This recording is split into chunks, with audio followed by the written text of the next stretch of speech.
Welcome to my channel. My name is Genevieve, the Practical Intuitive Healer.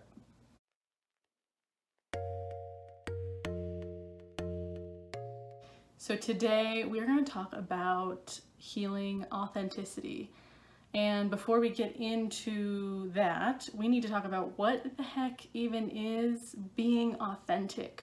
The past few years, this idea of being authentic has become quite a buzz term and a buzzword. It's thrown around so much that the definition of it can get kind of skewed and confusing. I often see the idea of being authentic paired with ideas of being really big and bold and raw and like standing in front of a lake with your top off and you're like, I'm an animal, this is my authentic self.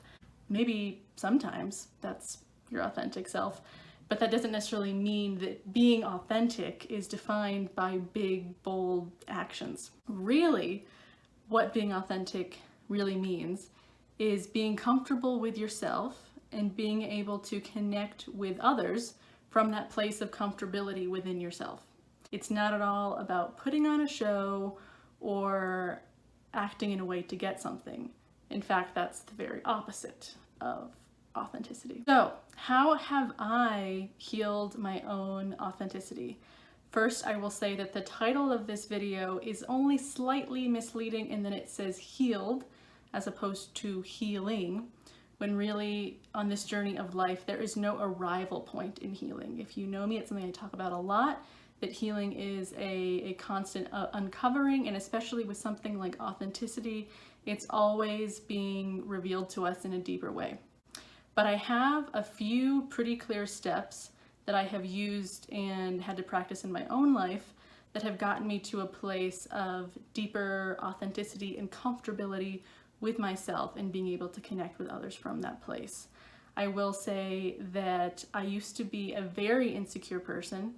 I spent my life just really believing that I had very low self-worth. There was a time in my life I was very overweight and I was constantly dieting and trying to fix myself, and I was constantly on this search for this external thing that would make me feel better. So if you find yourself in a place like that, where you're just constantly looking for the next thing that's going to fill you up, whether it be the next job, the next friend, the next dress size, whether that be up or down, that's going to make you feel better, then you're in the right place. This is going to be a great video for you. So the first thing that is very important for you to start cultivating and practicing if you want to heal your authenticity is being really gentle on yourself. And this is the first step, and it's also, depending on who you are, it can also be one of the hardest steps. It can be one of the hardest steps because a lot of times we won't even notice that the monkey brain mind thing going on here is being critical because we're so used to it.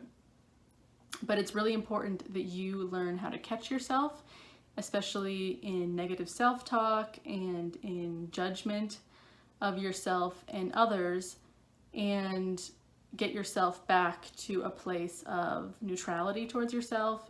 A good way to catch if you are in a negative self-talk place is if you're actually being very judgmental towards others. So if you find yourself just in just this crappy mood and you're out driving and you're just like judging everyone and complaining about everyone else's driving, there's a really good chance that you are actually very frustrated with yourself.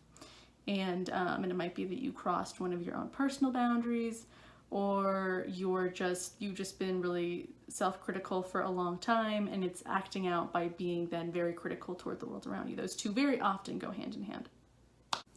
And this brings us to the second thing that you can start cultivating in your life to be authentic, and that is simply to be honest. Isn't it interesting that being honest even has to be said? It's something that we take for granted, that we assume that we're already doing. But being honest can actually be something that's very difficult for many people. And when I say being honest, I mean really being clear about what you want, how you're feeling, what your boundaries are, and speaking from a genuine place. This second idea of being honest is very much tied with this third step that we're about to get into. And the third step is not doing anything for anyone with the expectation of getting something in return from them. It's a lot easier to be honest when we are not gallivanting around doing things because we want to get something from someone else. Again, this can be a difficult thing to cultivate sometimes, especially when you're used to being put in a position where you are acting in a way to get stuff out of someone else. And I might do another video specifically on that, how to stop behaving in a way that that is tied to these kinds of transactional relationships where it's like, I'll do this for you if you do this for me, and you're kind of bypassing and ignoring the part of you that has a true need, that authentic part of you that really wants to be heard in a genuine way, not just in a way that's this like transactional, I'm gonna get something if I give you something. This brings us to our fourth thing, that is to have respect for yourself.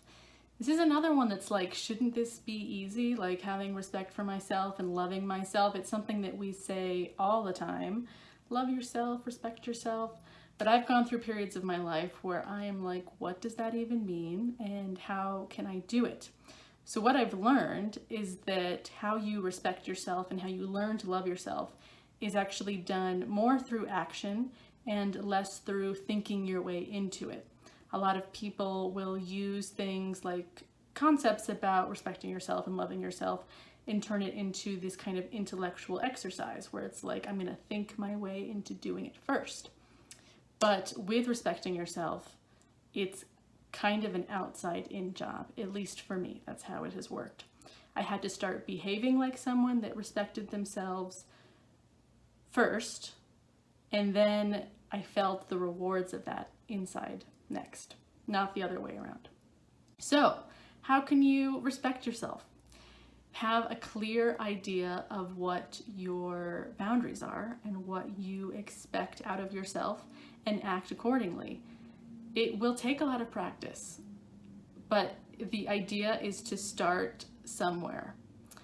Think of the ideals that you have for your life and start living like you already have those ideals. Think about the values that you want to uphold and start living like someone who really takes those values very seriously. So this leads us to my last and final thing in terms of how to heal your authenticity, and that is to not take yourself so seriously. This is something that I especially see in the spiritual community where there are so many spiritual gurus and knowledgeable people that I feel like they get up on a stage and present themselves and it's like they have all the answers, and it seems like a very serious thing. And it can be misleading to people who are watching because they think, for me to be fully arrived and for me to be as self-confident as they are, I need to be at this level of perfection that I perceive in them, being in this like kind of high profile, very confident on a stage, like guru level person. But really, to get to a level of confidence that could get you onto something like a stage, you actually need to not take yourself so seriously. And this kind of ties back into just step number one, where it's be gentle on yourself. So it's kind of this whole thing is a circular thing that we're going to do together. Is don't take yourself too seriously. Be gentle on yourself. Be honest. Don't do anything with the expectation that you're going to get something out of someone. The fourth one is to respect yourself and don't take yourself too seriously. I know that if you start consciously cultivating these 5 things in your life on a daily basis, that you will get to healing your authenticity. You will not feel so bogged down by low self-esteem, low self-worth. You will not feel as controlled by what other people around you want from you, by expectations that are either something that society has put on you, or what your family's been putting on you, or what your partner's been putting on you, you will feel like you are free to just live comfortably in your own skin as your own person and be able to connect with others from that place. Thank you guys so much. I had to redo the original end to this video because it was just not gonna work. So here is the new end of this video.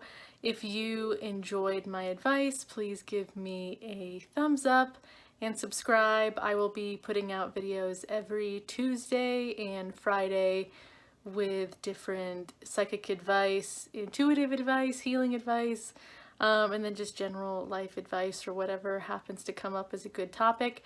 As you can see, I'm also a new YouTuber and these videos are a work in progress. So I thank you for joining me for the journey.